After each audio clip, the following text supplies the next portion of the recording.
Hello, good morning students. So I am Rajesh Chaurasia. So today we are going to start our new chapter, class 10, chapter number 14, source of energy या energy sources. ठीक है, तो देखो यदि मैं CBSE exam की बात करूं तो CBSE एग्जाम में ये चैप्टर इस ईयर रिमूव कर दिया गया है। और यदि मैं बात करूं स्टेट बोर्ड एग्जाम की तो बहुत सारे स्टेट बोर्ड ने इसको रखा है और बहुत सारे ने इसको रिमूव कर दिया है अकॉर्डिंग टू द CBSE। ठीक है, CBSE में ये this year this chapter is remove. ठीक है, तो यदि मैं बात करूं इसकी एनर्जी सोर्सेज तो NTSC में इससे बेस्ट क्वेश्चंस आते हैं और अदर कॉम्पिटिटिव एग्जाम जितने भी जैसे कि CGL RRB तो यहां से क्वेश्चंस बनते हैं। ठीक है, तो ये चैप्टर कॉम्पिटिटिव एग्जाम के रेस्पॉन्स यदि हम बात करें तो this chapter is very important. ठीक है, तो आज हम इस चैप्टर के बारे में इंट्रोडक्शन डिस्कस करेंगे कि मतलब हमें इस चैप्टर में पढ़ना एक्चुअली में क्या क्या है। ठीक है, तो देखो सोर्स ऑफ एनर्जी, तो सोर्स ऑफ एनर्जी मतलब जहां से हमें एनर्जी मिलती है। ठीक है ना, सोर्स ऑफ एनर्जी मतलब ऐसा ऑब्जेक्ट या ऐसा सोर्स जहां से हमें एनर्जी मिलती है वो क्या होगा, सोर्स ऑफ एनर्जी। जैसे कि मान लो कोई भी बल्ब हुआ तो बल्ब हमारे लिए क्या हो गया, source of energy. But bulb को भी तो कहीं ना कहीं से एनर्जी मिल रही होगी, और कौन सी एनर्जी मिल रही है, करंट। ठीक है, तो करंट कहां से मिल रही है, पावर प्लांट। तो ये सारी चीजें हम इसमें डिस्कस करने वाले हैं। ठीक है, तो यदि हम बात करें इंट्रोडक्शन की तो हमें यहाँ पे डिस्कस करना है एनर्जी। ठीक है, good source of energy, classification of source of energy, conventional and non conventional source of energy. ठीक है, और कन्वेंशनल में क्या क्या, fossil fuel, thermal power plant, hydro power plant. और नॉन कन्वेंशनल एनर्जी सोर्सेज में हमें डिस्कस करना है solar energy, wind energy, ocean, nuclear, geothermal energy और टाइड ये बायोमास या बायोगैस एनर्जी। ठीक है, तो अब हम डिस्कस करते हैं मतलब इनका थोड़ा डिटेल में हल्का हल्का इंट्रोडक्शन दे देता हूं कि एक्चुअल में क्या होता है। देखो यदि मैं बात करूं एनर्जी की, we talk about the energy, तो एनर्जी होती क्या है, capacity to do the work करने की जो कैपेबिलिटी होती है उसी को हम क्या बोलते हैं, एनर्जी। तो मतलब कोई भी वर्क करने के लिए, अब वो लिविंग ऑर्गेनिज्म हो या लिविंग ऑब्जेक्ट हो या लिविंग ऑर्गेनिज्म हो या नॉन लिविंग ऑर्गेनिज्म या नॉन लिविंग ऑब्जेक्ट हो, तो किसी को भी यदि वर्क करना होगा तो उसको किसकी रिक्वायरमेंट होती है, एनर्जी की। ठीक है, तो वह एनर्जी हमें कहीं ना कहीं से चाहिए, तो वो एनर्जी प्रोवाइड करता है उसको हम क्या बोलते हैं, सोर्स ऑफ एनर्जी। ठीक है, तो एनर्जी की डेफिनेशन आपको पता चल गई होगी, आपने क्लास 9th में भी पढ़ा है, तो capacity to do the work, है ना, capacity to do the work is known as energy. ठीक है, तो अब देखो किसी भी वर्क को करने के लिए हमें एनर्जी की रिक्वायरमेंट हो। जैसे एग्जांपल से समझना कि जैसे कि मान लो आपको जॉगिंग के लिए जाना है, मान लो मॉर्निंग में जॉगिंग के लिए जाना है और लेट अस कंसीडर आपने 1 या 2 डे से कुछ भी नहीं खाया, तो आप जब जॉगिंग पे नेक्स्ट डे मॉर्निंग में जाओगे तो आप क्या जॉगिंग कर पाओगे, मान लो कुछ देर वॉक करोगे और फिर आप मतलब आपके अंदर एनर्जी है ही नहीं तो आप कैसे वर्क कर पाओगे।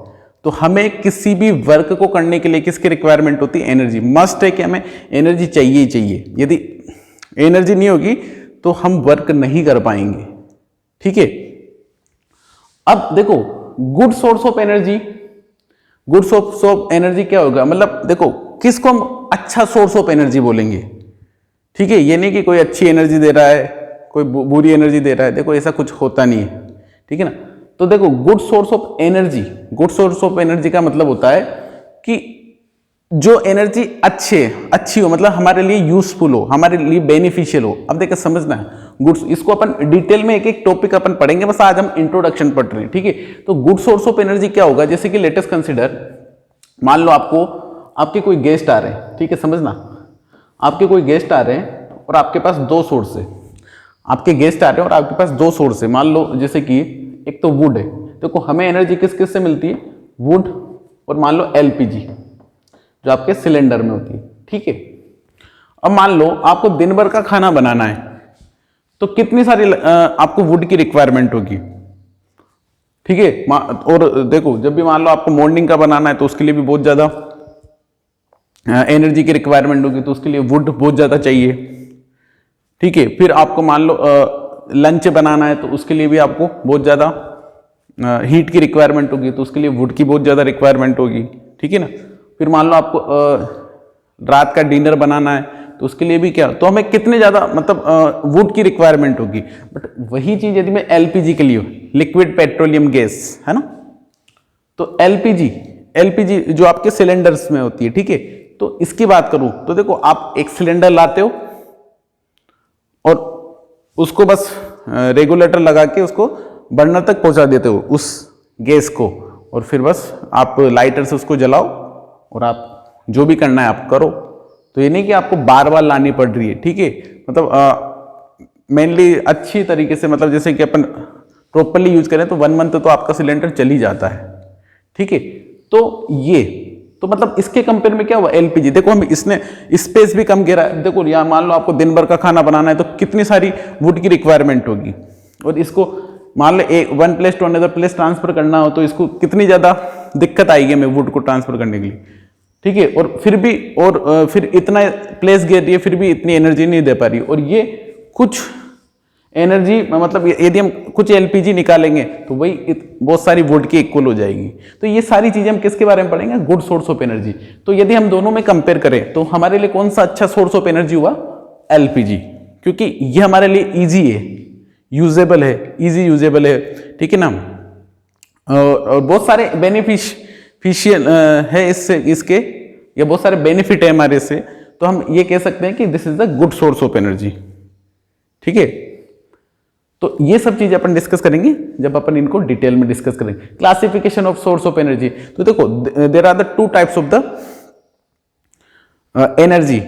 यदि हम सोर्स ऑफ एनर्जी को क्लासिफाई करें तो कन्वेंशनल और नॉन कन्वेंशनल, इसको अपन ट्रेडिशनल और नॉन ट्रेडिशनल के नाम से भी जानते हैं। तो कन्वेंशनल मतलब क्या होगा, कन्वेंशनल सोर्स ऑफ एनर्जी वो सोर्स ऑफ एनर्जी होता है जो बहुत पहले से चला आ रहा है, जैसे कि हमारे दादा परदादा यूज करते आ रहे हैं।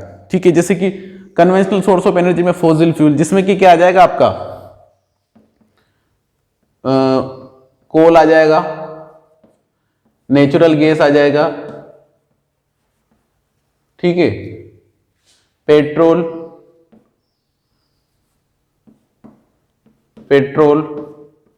डीजल, ठीक है, क्रूड ऑयल, बहुत सारी चीजें आ जाएगी। तो ये सब क्या है, फॉसिल फ्यूल। तो ये आप बहुत पहले से ले रहे हैं, आप केरोसिन आ गया। तो देखो, तो कन्वेंशनल सोर्स ऑफ एनर्जी क्या होंगे, जिनका अपन बहुत पहले से यूज कर रहे हैं, जो हमारे बहुत पहले से यूज करते हुए आ रहे हैं, इनको अपन ट्रेडिशनल भी बोलते हैं। थर्मल पावर प्लांट, देखो थर्मल पावर प्लांट बहुत पहले से चल रहा है कि हम वो कोल को ले जाते हैं और कोल से क्या करते हैं, वाटर को हीट अप करते हैं और वो स्टीम जनरेट करता है बॉयलर में, और उसके थ्रू अपन क्या करते हैं, टरबाइन पे स्ट्राइक करवाते हैं और टरबाइन घूमता है और उसको जनरेटर से कनेक्ट कर देते हैं, और इस तरीके से हमें एनर्जी मिलती है। तो थर्मल पावर प्लांट भी बहुत पुराना है। ठीक है, हाइड्रो पावर प्लांट, मतलब हाइड्रो का मतलब क्या होता है, वाटर, तो वाटर के थ्रू पावर जनरेट करना। तो डैम वगैरह बनवा के क्या करते हैं अपन, जो वाटर को क्या करवाते हैं, फ्लो, तो उससे काइनेटिक एनर्जी मिलती है किसको, टरबाइन को, और उसको क्या करता है, रोटेशन करवाता है, और वो वापस जनरेटर को मिलता है रोटेशन, और जनरेटर उसको इलेक्ट्रिसिटी में कन्वर्ट कर देता है। तो वही चीज है। और अब non conventional source of energy क्या होंगे, कि जो अभी मतलब जिनको ज्यादा टाइम नहीं हुआ है, जिनको हम अभी यूज कर रहे हैं, जैसे कि सोलर एनर्जी।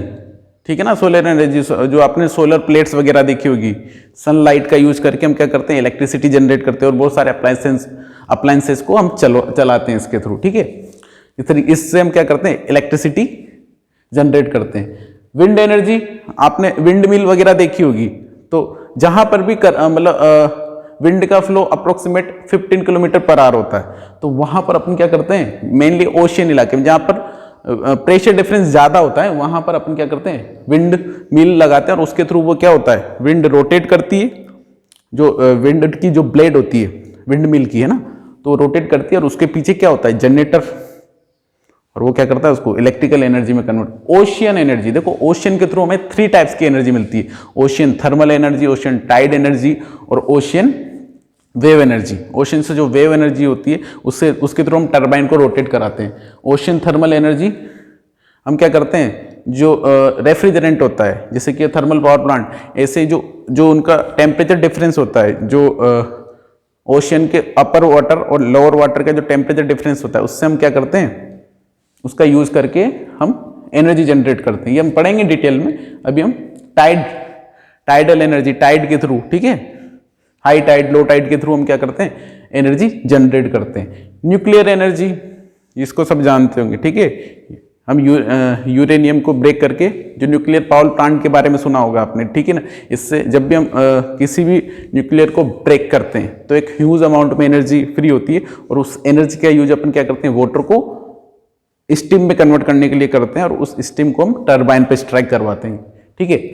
जियोथर्मल एनर्जी, तो देखो हमारे जो अर्थ है वो 3 कोर से मिलकर, कोर, क्रस्ट और मेंटल, है ना।